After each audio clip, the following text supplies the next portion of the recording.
My name's Lori. I'm actually Zachary's wife, and I'm the co-founder of Doe Publications. We're really happy to have you all here tonight, and we really feel blessed that we were actually invited to be here. It's quite an honor. Zachary's the founder and president of Doe Publications. He's the creator of RAID, and he's an award-winning author. He's the administrator and co-administrator of many autoimmune disease support groups and community pages. He can be found on Facebook, Twitter, Pinterest, and YouTube. During the early part of his life, before his awareness of autoimmune disease, he was fortunate to have studied in numerous fields. His diverse background includes martial arts. He studied that for 25 years. Law enforcement, graphic artist, musician, just to name a few things. In 2009, he was diagnosed with both polymyositis and lupus, and that forever changed his life. Since then, he spends most of his time spreading awareness of autoimmune diseases. He's a real myositis warrior, and that's what he dedicates his life to now. Making change. I'd like to share one of his quotes from one of his books, The Principles and Philosophies of Doe. To live a long and prosperous life is a sign of experience and knowledge which are relative to one who is very wise. All of these experiences combined with has brought him to where he stands before you today, so I'd like a warm welcome for Zachary Lewis, also known the Burly Man. I'm not going to use the mic because the crowd is so small. First thing I want to do is a demonstration. This is called the Divine Spirit Intrinsic Staff of Doe. It's a routine, exercise routine that I created myself.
All right, who wants to go first?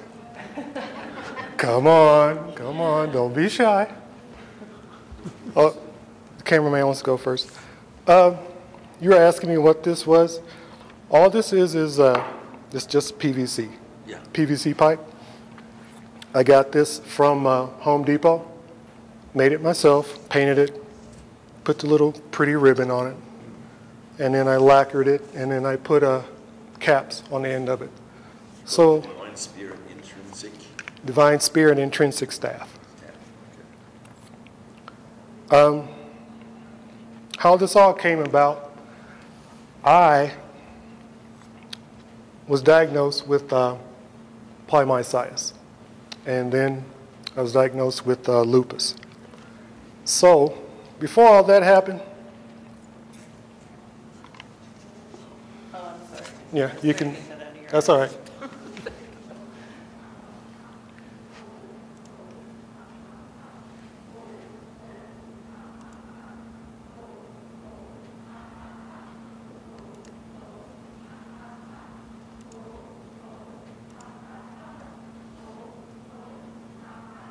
If I can go to the right one there.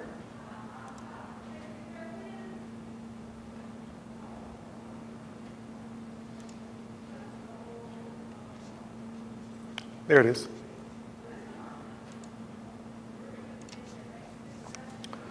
This was me, June 17th, 2009. This was my first ER visit, my first of maybe about 4 or 5 ER visits to the hospital. And for all of you that know, when you go to the hospital, you go to ER, and you tell them you don't feel good, something wrong with you, and they look at you like, there's nothing wrong with you. You don't look sick. Why are you here? You're not picking up any signs or anything. So I actually weighed 215 pounds in this picture, which was normal for me. And we flip forward a year later, and I'm 256 pounds. Reason being, I was diagnosed in February 2010 with polymyositis. They immediately started putting me on prednisone. And for those of you that know about prednisone, prednisone is the devil. We don't like prednisone.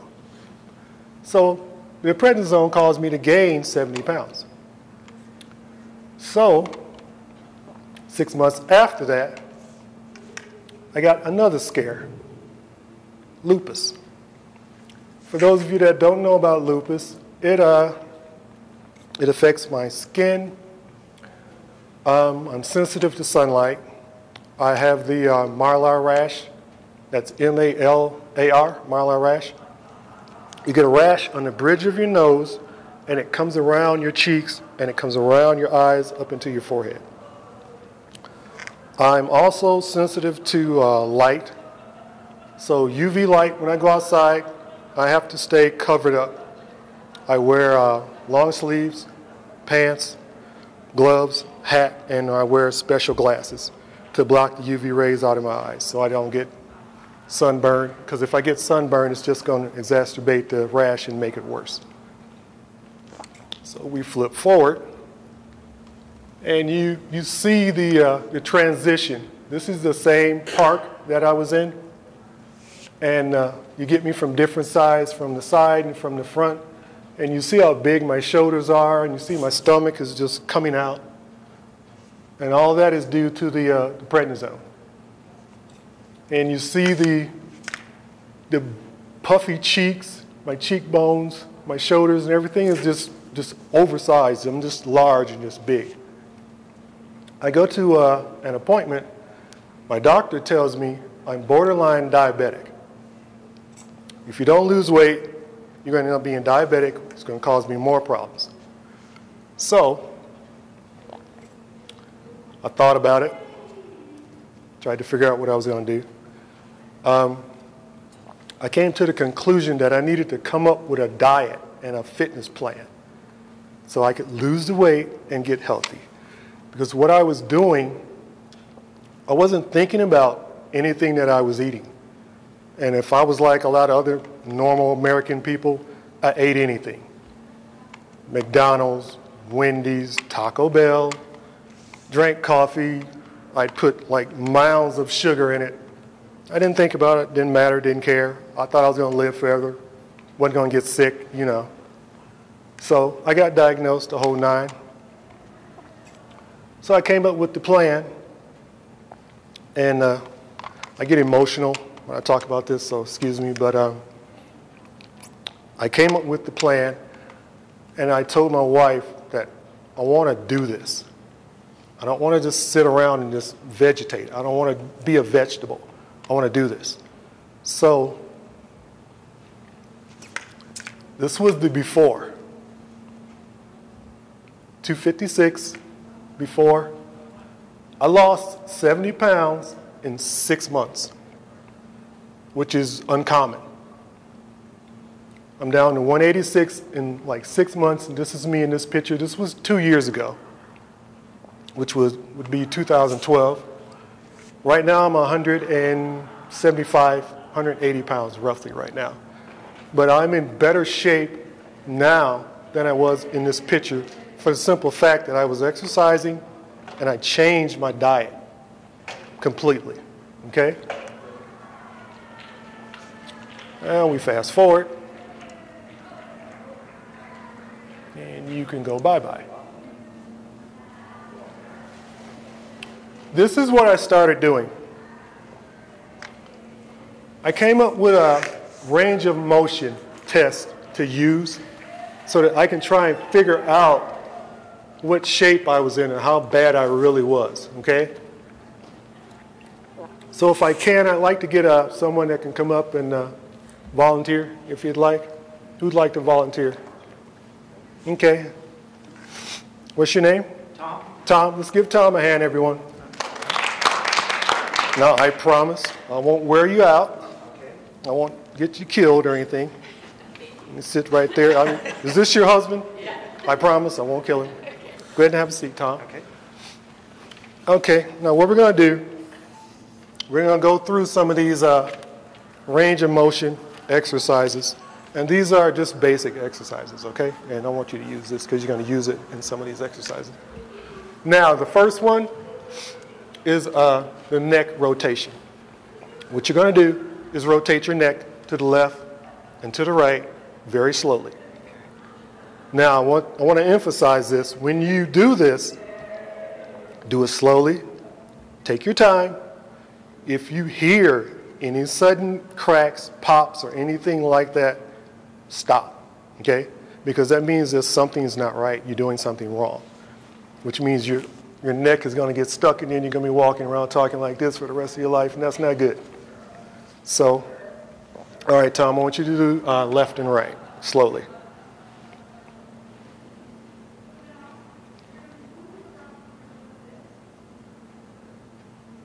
And do you feel any kind of twitching or popping in your joints, your neck, or anything? No, just tight when I get around. It's tight? Okay, stop. Now, if it starts to feel tight when you come around and you're doing that 180-degree turn, that means your range of motion is limited, because the average person can probably go a little bit further than 180 degrees. But because you have the problems, inflammation or whatever, that's going to make it worse on you. The joints and the tension and everything, that's going to make it worse.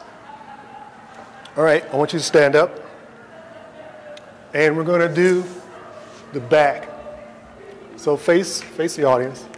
And what I want you to do is put the cane out in front of you like this. I want you to bend over and touch your toes. Yeah. Bend over and touch your toes. Or go as far as you can go. Legs straight. Keep your legs straight, or you can keep them open. Okay, come back up. All right, let me get this in the right position. You got it upside down there, Tom. Oh, okay. And get you right there. Okay. Now, the reason why I use the pole is for the simple reason that he has the balance problem. So if he didn't have the pole and he tried to bend over, his equilibrium would automatically be off and he'd go off balance, okay? So what you want to do is keep your feet together. You don't have to keep them together, but you keep your balance that way and stay coordinated. And you want to round your feet and be on the balls of your toes, kind of. And just put the pole out in front of you and just come down one more time and try and go down as far as you can. And then come back up. Come back up slowly, okay? You don't have to exaggerate your breathing or anything like that. It's just a test to see how far your limits can go to, okay? Number 3 is the lateral. So you're in the same position, you're still standing. No, you're not going anywhere yet, Tom. I want you to go and turn your head to the right. And all the way at the waist. And your body is going to turn to the left, and then you're going to turn to the right. And I want you to keep the pole and do this. Lean to the left, and then switch hands, and lean to the right. Now, do you feel anything when you do that? A little tight? Okay, stop. Now, he said he felt a tight pull on his side. This is your lats, your latissimus dorsi, and then your abdominals. Okay? We're going to go to number 4, which is the neck, right here. You're in the same position. I want you to pull your head forward and then pull it back slowly.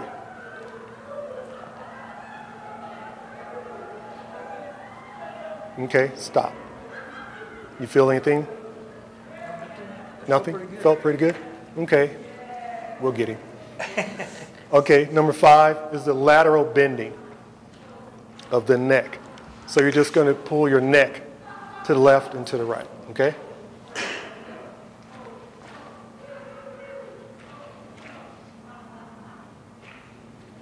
Still feel good? Yeah, I feel a little more. A little more? Here, So a it's, little more you can soreness. tell by now, it's your right shoulder. It's your trapezoid muscles. That's tight. That's what that is, your tightness in your shoulder. Okay, we'll skip and we'll go down to number 7. So you can sit back down and get a little break there. Okay. Ordinarily, I'll take that.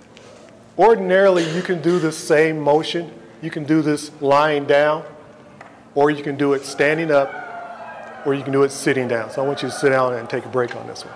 Okay. Now what I want you to do, you're going to take your left leg and extend it out a little like that. And you're just going to raise your leg over. Just raise it over. Okay, now bring it back. Okay, now switch legs and do the same thing. Bring it over as far as you can get it. Okay, now bring it back. Now what he just did was abduction and adduction. Now because of the balance and the equilibrium problem, if you're going to raise your leg up like you see here in the example with your knee up like that, you would have to use the staff if you're sitting down because of the equal balance on that, okay? We're going to skip 9 and 10, but you, I think your head's right there where you can see that. Slide over a little bit. Okay. You would lay down to do 9 on your stomach on 9, and on number 10, you'd be on your back. But it's the same as doing this here. Only difference is you'd raise your leg up. Your hind leg would come up, and then if you're laying down flat, you'd work on your hip flexors, which would be right here. Okay. Now, we got 10 pages of this, okay? Can you do 10 pages? 10 pages? No, I'm just kidding. 2. It's 2 pages. It's actually 2 pages. All right. And we'll skip forward. You can do the elbow. You can do that from sitting down, or you can do it from standing up. All right. So stand there. I want you to extend your arm out like this, and just raise your elbow. And everybody out there, you can join along. Now, go back down. Come back up again. And go back down. Now switch hands. Left hand out, come up. Go back down, and then come up again one more time. And like I said before, if you feel any motion where you're twitching or you hear that cracking, popping noise, to stop, okay? And let's skip 13 and do 14, the forearm, the pronation and the supination. You're going to stand there with your hand out like you're going to do it like a handshake, and you're just going to turn your hand left as far as you can get it left, and then to the right, okay? Now, what you're doing, you don't turn the whole hand, you just turn your hand, not your forearm and your elbow and your shoulder. Just turn left and right. That's all you do, okay? And that's called pronation and supination, okay? And we'll skip ahead to 17. The wrist, that's an easy one. You put your hand out, and you just let your hand just dangle, just hang loose, and then you raise your hand up as high as you can get it, and then back down again, okay? Up again one more time, and if you feel that sound, that twitch or that pop, stop. Okay, so everyone's doing good so far, all right. And the last one we'll do 20. That is your IP joint on your thumb. I want you to do, you're going to take your hand and point it straight, just like the regular pronation, supination. So you're going to point your hand straight, take your thumb, and diagonally put your thumb down at an angle, straight down. You see that? You got it? Okay. Now what you're going to do is raise your thumb up as high as you can get it. And it's just like doing a handshake when you have your thumb up. Okay? Now bring it back down. Back up again.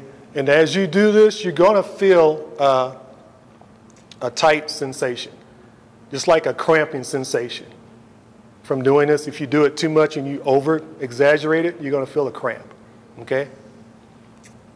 And one more time down and back up again to a normal position, and you're done. All right. Let's give Tom a hand. Thank you. All right. Thank you, Tom. All right.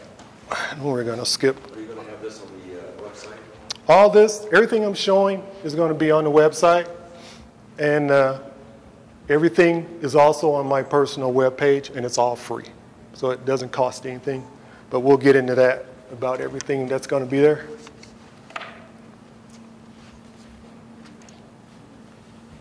And we'll skip to Chinese medicine balls. All right. For those of you that don't know what these are, and I'm going to pass some of these around. You can try them out. Get one for you. And for this group here, you can check those out, pass them around, and we'll get you people back here in the back. You can try those out. Now what I want you to do, and you can try these. Now what I want you to do is take the balls, and just like on the diagram, put the balls in your hand. Don't squeeze them tightly, just put them in the palm of your hand, okay? Number 2, all you're going to do is just rotate your fingers. That's all I want you to do is just rotate your fingers and try and turn the balls around in a circle like number 3 in your hand, okay? And you don't put a lot of constant force and pressure into that. You just rotate it back and forth, back and forth. And when you feel that tension, that tightness in your hand, stop and switch over it and try another hand. Okay? Now I'm going to give you a little history about these balls. The weight and the diameter. If you're a child, 35 millimeters to 1.4 inches. And tall adults are 55 to 2.2 inches. And the average man is 40 to 50 millimeters, 1.5 to 2.0. Average woman, 35 to 40, 1.3 to 1.5. And that's the diameter of the actual balls, okay? And I'll get out of the way there. Anything over 8 ounces is too heavy. So if you're having trouble, just like if you're in the kitchen, and you're going to pick up a milk carton. What happens when you try and pick up a milk carton if it's too heavy? You pick it up, and the carton is just dangling in your hand, and you just immediately, like she just did, you drop the carton. You spill milk everywhere. What you're going to do is practice with these balls every day to strengthen your hands, is what you're doing. Okay? Which leads us to pressure points. The Chinese believe that all the pressure points and the acupressure points, or if you're familiar with reflexology, if anyone's familiar with that, they believe that all the pressure points in your left and right hand correlate to your internal and external organs, okay? For example, you have your eyes on the tip of your finger, your brain on the tip of your thumb there. You have your right lung, shoulder on the tip or on the side of your hand. The sinuses is located on the bottom of your fingers, on the ridge. On your outer edge of your thumb there is your nose, thyroid, spine, right kidney. So you pretty much get all of your basic organs, internal, external, on those acupressure points. So it doesn't matter how hard or how fast or how slow you do it. You want to try and touch these pressure points so you can relieve that tension and that pressure in your hand so you can build up the strength in your hand is what you want to do. They also correlate this to the bottom of your feet. So I don't want anybody taking your feet off because they might stink. But they have pressure points for every point or every internal organ on your body and external. The neck, your brain, your head, pituitary, thyroid, seventh cervical, eyes, etc. Okay? What you would do, let me borrow this right real quick. What you do, if you're sitting down, you take one ball and you take your shoe off. Do this real quick. You take your shoe off, and all you do is just rotate the ball back and forth. And it's going to slide around, depending on if you're on a carpet or if you're on a tile floor. That's all you do, is just rotate that ball back and forth on your foot, okay? So that you hit those pressure points, okay? Get that shoe back on, I don't want to kill anybody. All right, pass those back up. If I can get those, you done? Okay. All right, thank you. Is that it? All right, thanks.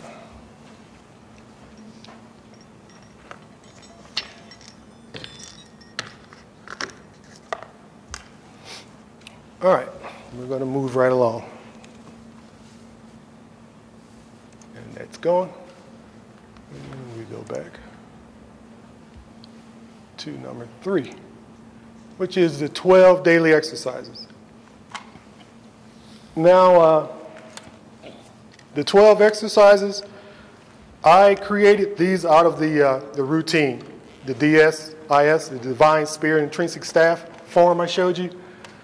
I came up with these exercises from all the martial arts training. I was self-taught. I couldn't find anyone to teach me back then.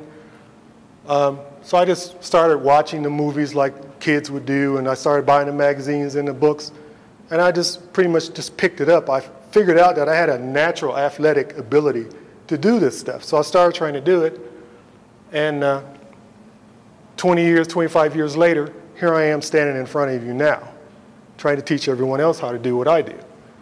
So the basic march in place is as this picture is right here. And you have your bicep curl, tricep curl. So you can see the figure 8, overhand, right hand. Right hand twirl, left hand twirl, midsection twist, ambidextrous jab, left and right sweeps, overhand strikes, left and right. And the deep knee bend, which is what I call it a Spartan, because if you can make it through all 12 of these and you do a deep knee bend and get back up and you don't pass out, you're a Spartan, okay? So I'm going to go through these real quick for you. Oh, almost forgot. The overhand grip and the underhand grip would be this. This is an overhand grip, okay? And that's a pronated grip, okay? The underhand grip would be a supination grip. So you're going to have the placement of the staff right here in a supinated position, okay?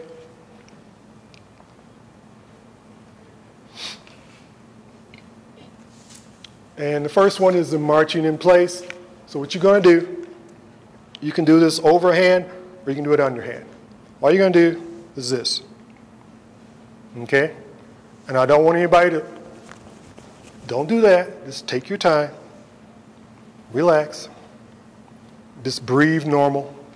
And if you get off balance or if you're uncoordinated, like some of us are at times, you got your pole, okay? Or you can use your cane. You can use a broomstick. You just take the bristles off the broom, grab the broomstick, and do it with the broomstick. Number 2, the bicep and the tricep curl. The bicep, you have to have an underhand grip to do the bicep.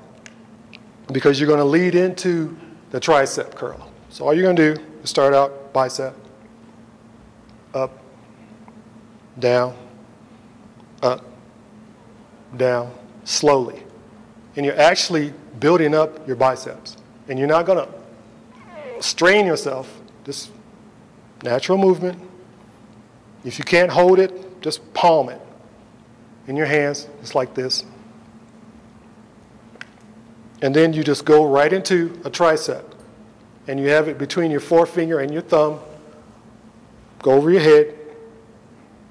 Sit there, and you just breathe.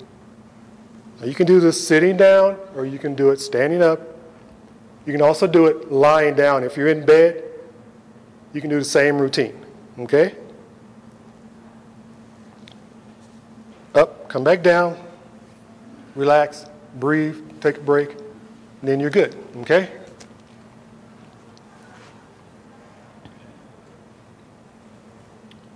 Figure eight. Figure eight is one of the hardest ones to do.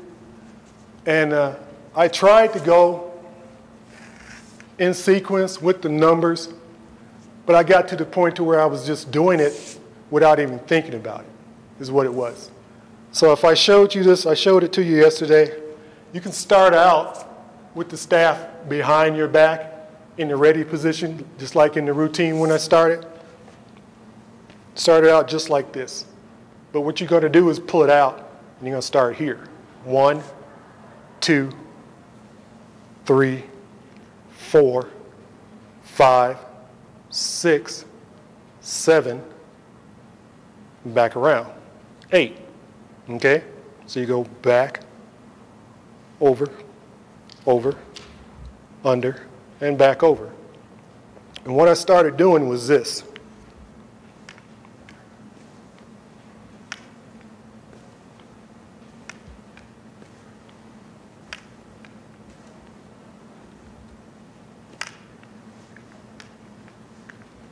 But then I slowed it down, and I just took my time and did it. Because when you slow it down, you're working muscles that you wouldn't ordinarily use.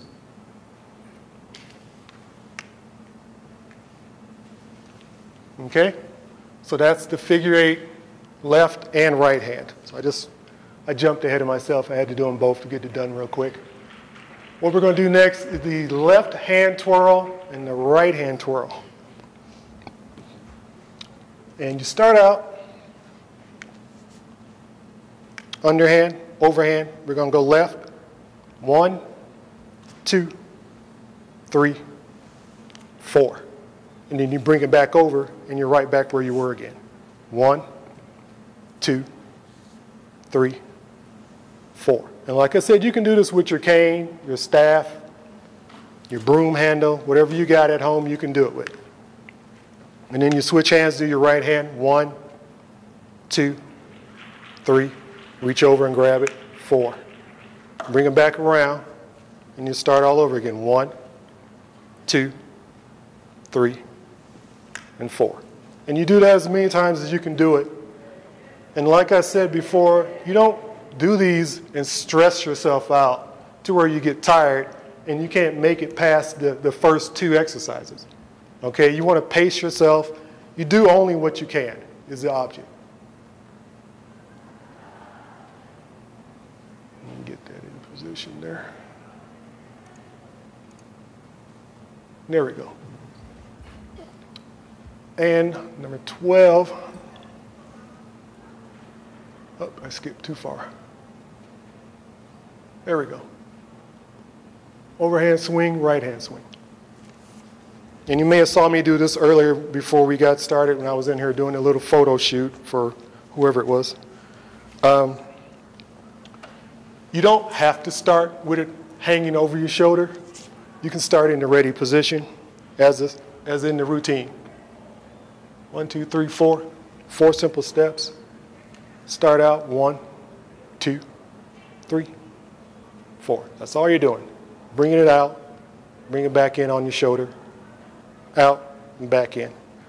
What I started doing was I started to change up and I rotated, and when I'm behind my back, I started doing the same thing.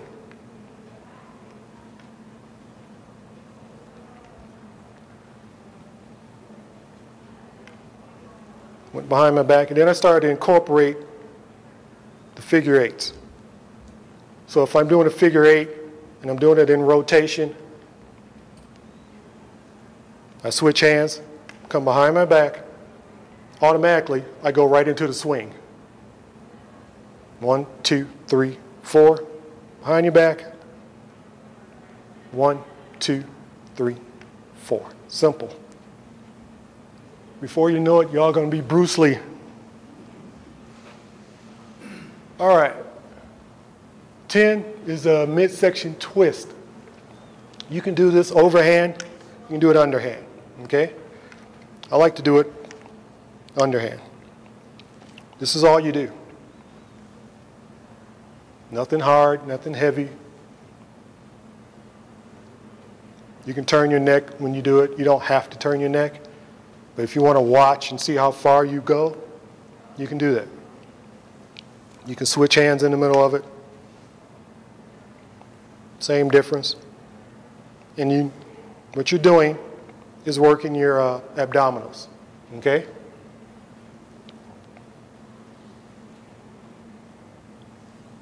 All right. Number 11, the ambidextrous jab. This has a lot to do with physics, okay? If you're starting out, I'm going to start out, okay, on the left side. If you're starting out on your left side and you got your right hand to balance the pole, when you let go with your right hand, that's what's going to happen. So you have your balance in your right hand. You bring it out and you meet your right hand, which involves strength. You're strengthening your shoulders, your deltoids, your trapezoids, and you're involving your abdominals because you're going to put that pressure and tighten your abdominals. You don't flinch or pressure. It's just a light flexion, okay? So you're going to come in, out, switch hands, bring your left hand forward, and come in and back out.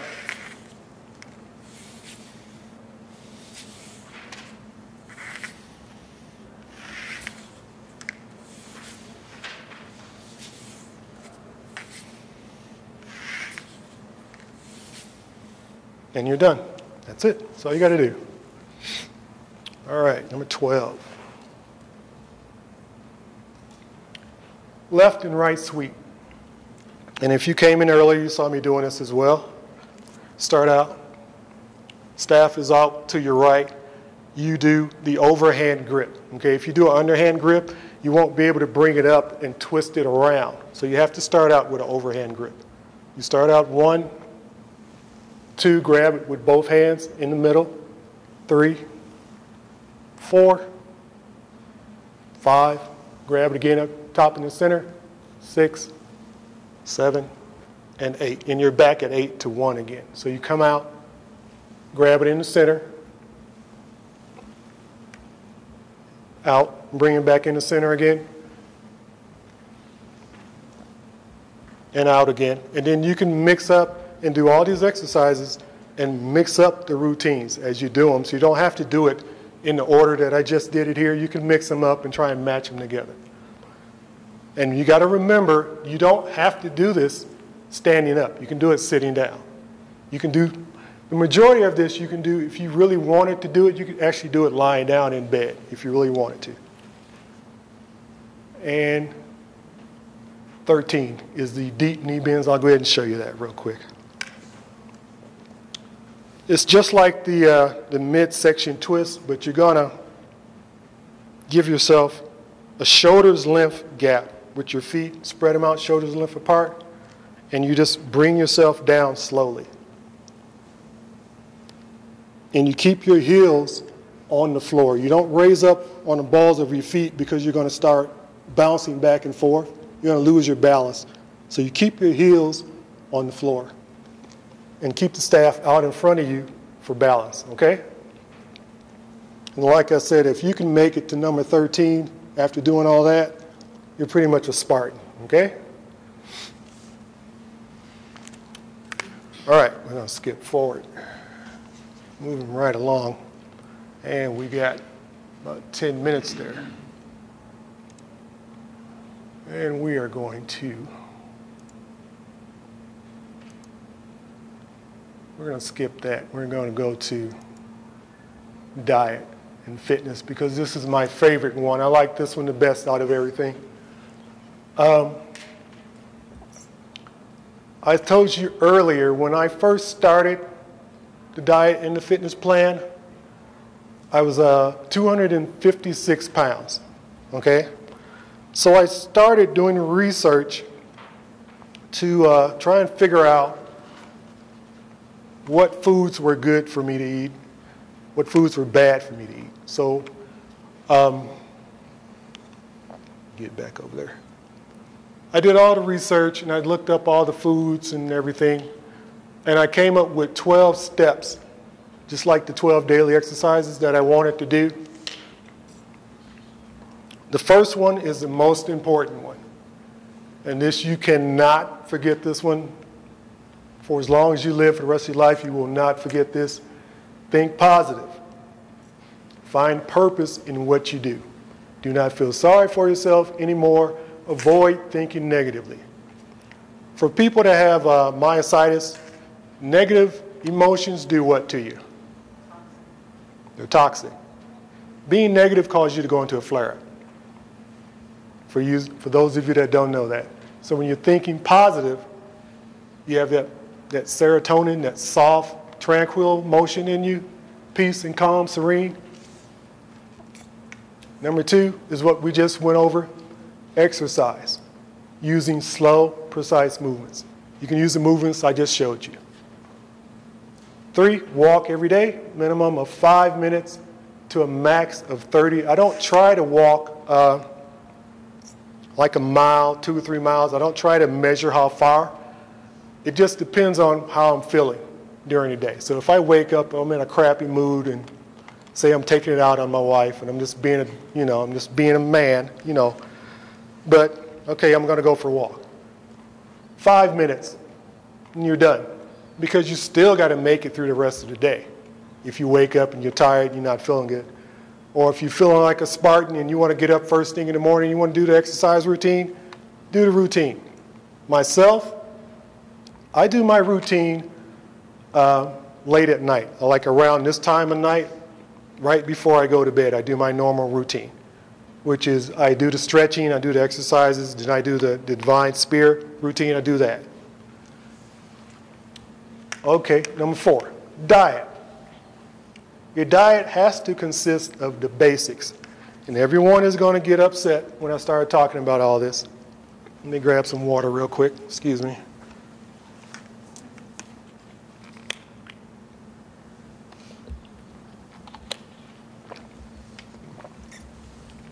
All right. Your diet has to consist of the basics. No sodas, pops, whatever you call them. Why no sodas? Sugar? Caffeine, sugar. B, no bread. Why no bread? Carbohydrates. Carbs are good for you, but it's the amount that you use. If you get excessive, you're eating too much carb, you have to have a balance in your diet, okay? No red meat, and I said this stuff is poison. Why no red meat? Anybody think of why? Saturated fats. What else can you think of? Hormones. Chemicals. Cows get fed grains. They get fed, what do they call it, GMOs? Genetically modified organisms. Cows get fed all this stuff, and they eat it. They chop the cow up. They process it. Then what do? You go to the supermarket, you buy it, and you eat it. Okay?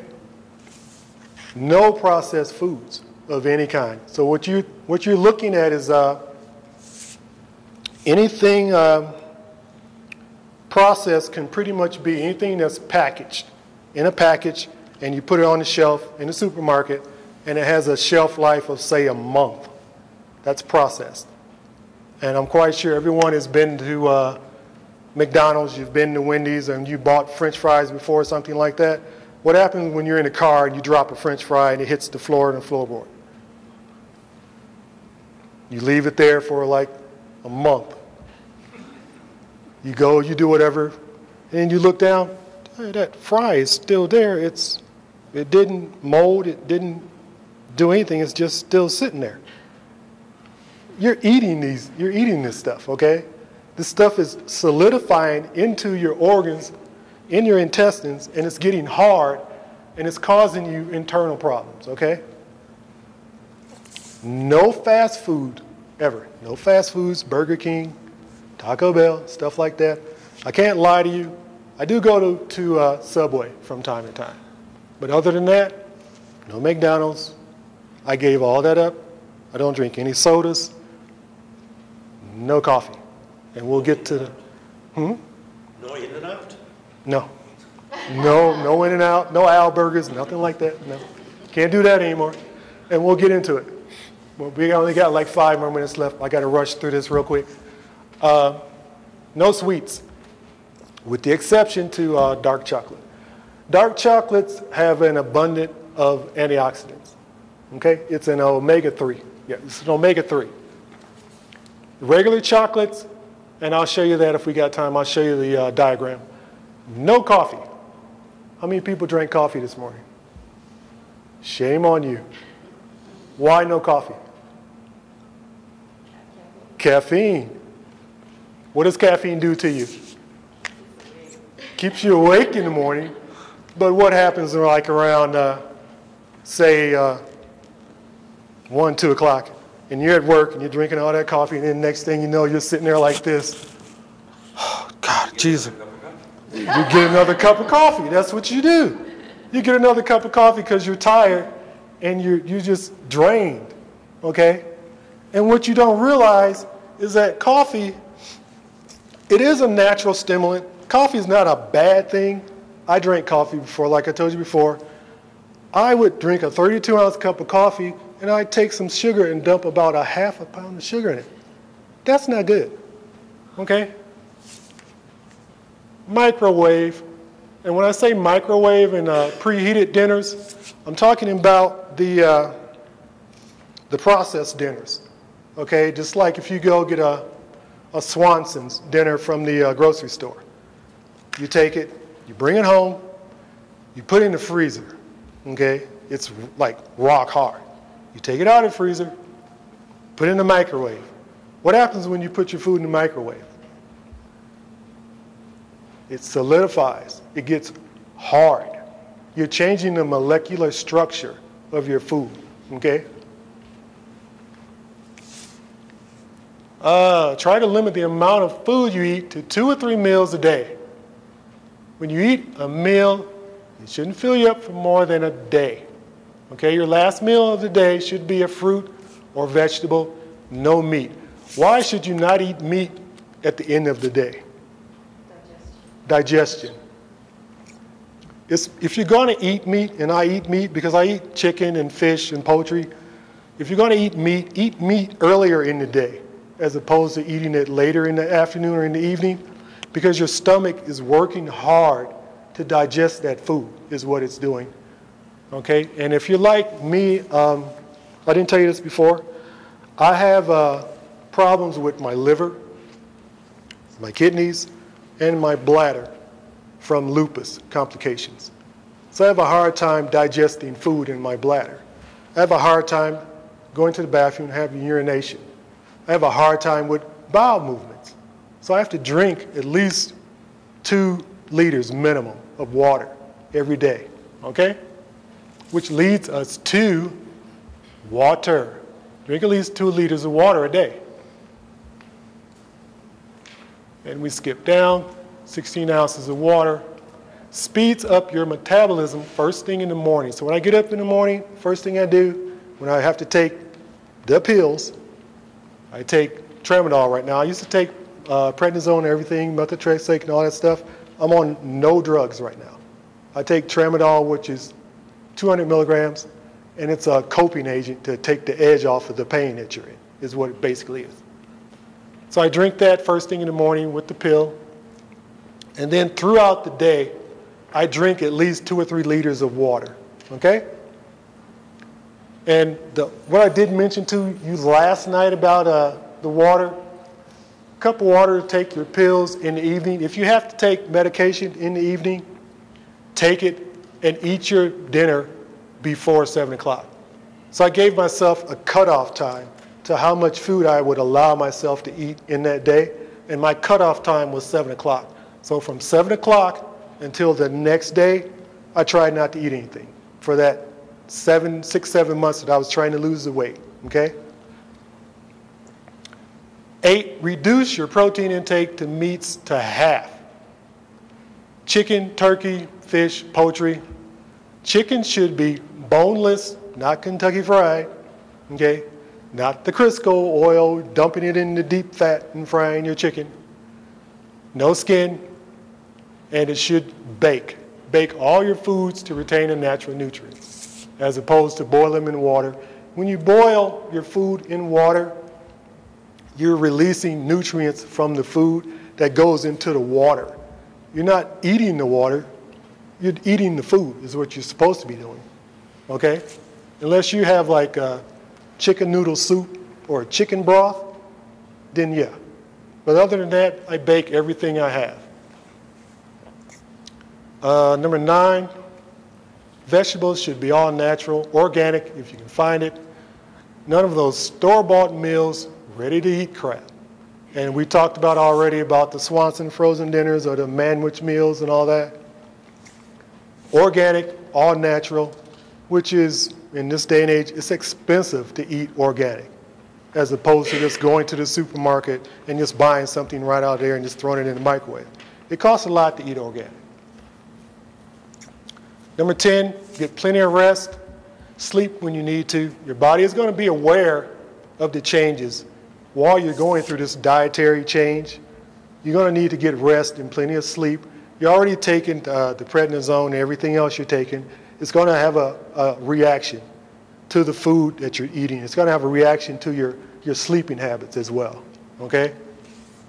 11, and this is a complicated one, only eat the foods that you cook. The exception to this is everyone that's been here for the past 2 days, you probably ate in a restaurant, right? You probably didn't go anywhere, you didn't cook in your room or anything like that, you ate right here. Did you look at the menu to see what was on your menu? Did you think about what was in your food that you were going to pick to eat? Did you think about that at any time? So now that you know that the cow, the meat, the French fries, now that you know and you understand why, okay? It's very hard to do. Substitutions, when eating, only eat what you, or only eat at places where you can actually see the menu first. So you look at your menu first, you follow this, is what you do on your safe list of foods to eat. Most importantly, look at what's in your food, and we've covered that already. You look at how it's cooked, we've covered that already. Is it in your diet plan of safe foods? So you're going to have a safe food list of foods that you're going to eat. Number 12 is the second most important. Get up every day. You get up with a purpose every day, okay? No negativity. You're going to be positive from now on. You're going to move every day. Exercising, walking. If you get up and you can manage to get up in the day, if you can walk to the bathroom, that's an exercise, okay? If you're sitting down, and if you're going to sit down all day, you can sit down, you can do the exercises and the routines. You can do the pronation, supination with your hand. You can pick up the medicine balls, the Chinese medicine balls, and you can massage your hands. That's an exercise, okay? No exceptions. Keep what? Keep moving. You have to think positive. You cannot think negative, all right? And if I'm not mistaken, we are out of time, and it is 8 o'clock. So we didn't get to all this, but I will rush it through you real quick if you got the time. Everything that's on these slides is going to be on the TMA website.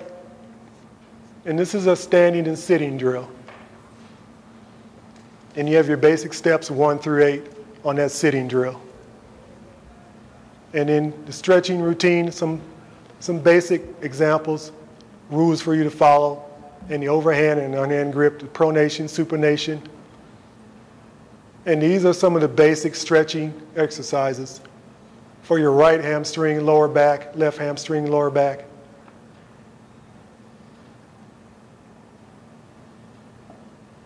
You can sit down in a chair or you can sit down on a bench. You can do these same exercises. Inner thigh, your midsection, your shoulders.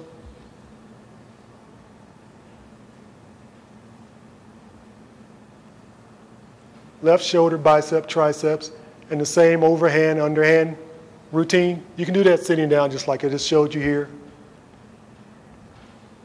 Lower back, you can sit down on your bench or you can sit down on the edge of your bed. You can do this. You can go on the edge of the bed, put one foot on the floor and one leg up on the bed. You can still do it. Shoulder, chest, and your deltoids. Your deltoids are up here, the outside muscles on your shoulders here. These are your deltoids. Your trapezoids are going to be on your shoulders. Your lats are going to be the muscles underneath your arm right here. Your abdominals right there, center.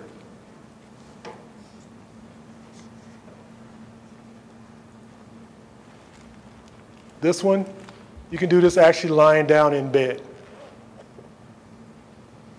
Preferably first thing in the morning, you can do it. You can try and do it. Can you see that? Okay.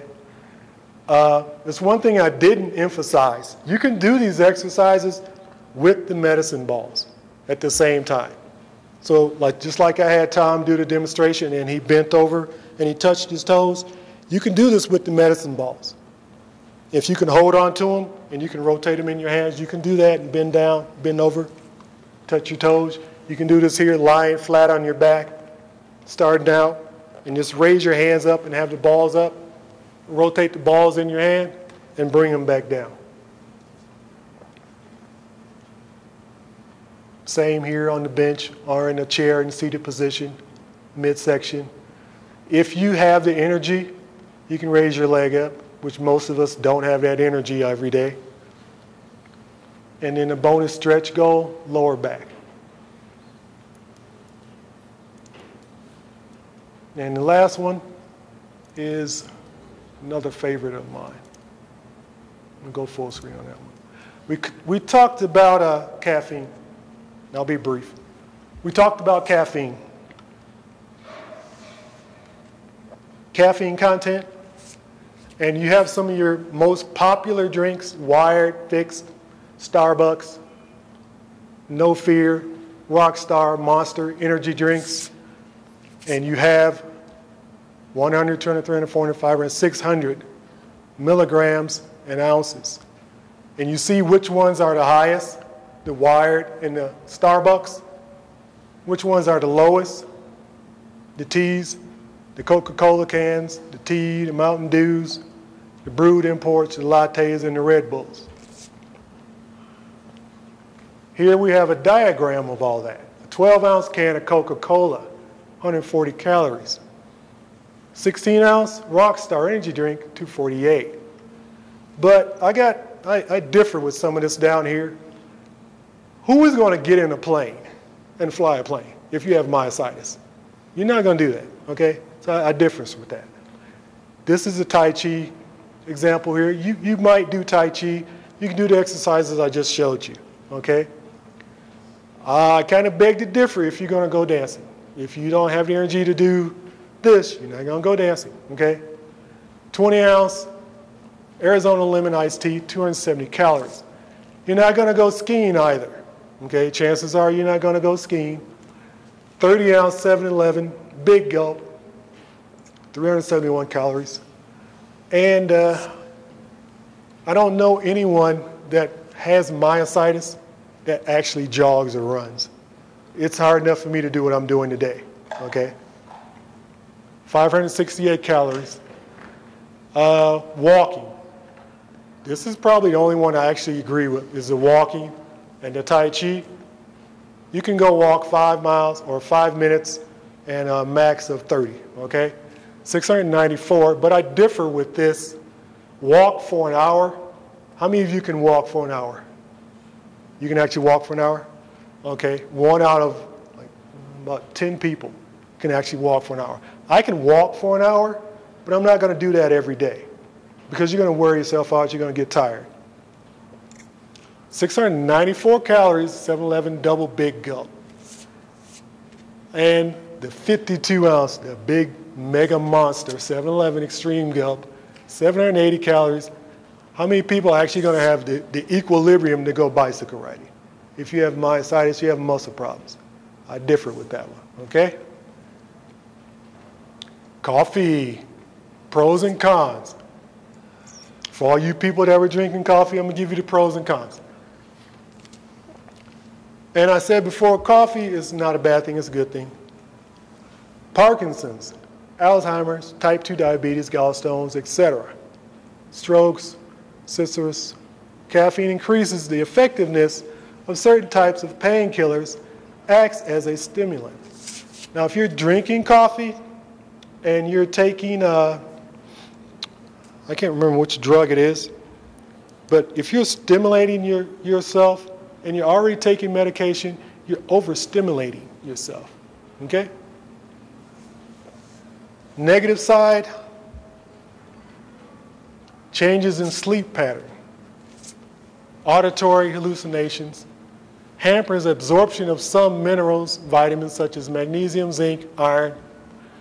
Coffee raises your blood pressure, raises your heart rate, okay? It's also a diuretic. Coffee can make you very dehydrated. So if you're drinking coffee first thing in the morning, instead of drinking like that 16-ounce bottle of water I told you, you're automatically making yourself dehydrated without even thinking about it, okay? Stains the teeth. Acid can aggravate heartburn. So you got your pros and your cons. I'll let you decide for yourself, but I'm staying away from coffee. I'm not doing that anymore. Chocolate. We got the benefits of chocolate and acts as a safe and effective aphrodisiac, to name a few. And we get into chocolate and the chemical reactions. And you can see by the list everything that's going to affect you: circulatory, intestinal, systemic.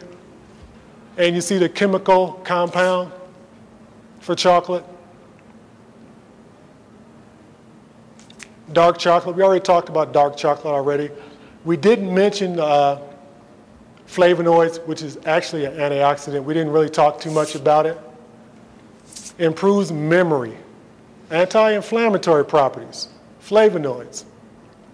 Boost mood by increasing endorphins production and serotonin levels. So for all you people that love chocolate, dark chocolate, you're good to go.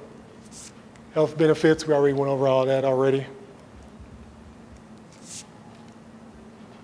High potassium, copper, magnesium, iron, increases your blood flow to the brain, may lower blood pressure, et cetera, et cetera. 12 benefits, we've been through all that by now, you should know by now. And that one is the same thing, this repeating, repetition. And this one talks a little bit more about flavonoids. Dark chocolate is at least 70% organic cocoa, and cocoa is the little bitty cocoa beans, which chocolate comes from. It's fast becoming a superfood, excellent for maintaining a healthy heart. Dark chocolate, which says it's excellent, okay? So that concludes our demonstration. And like I said before, all the information is going to be on the TMA website. And we also have in the brochure, I started a website. It's called wayshandopublications.com. It's dedicated to all the 80 known autoimmune diseases. So we list all the autoimmune diseases, and we give you information on all those diseases. We also feature, let me get this right, myositis, we feature lupus, we feature JM or JDM, which is juvenile dermatomyositis. Okay? We talk about inflammatory myopathies, we talk about diet, we talk about fitness plan. We also talk about the quick link dictionary, so you can go in there. Anything that you can look up and find on autoimmune disease, we have a quick link dictionary that you can look up and find all the information you need.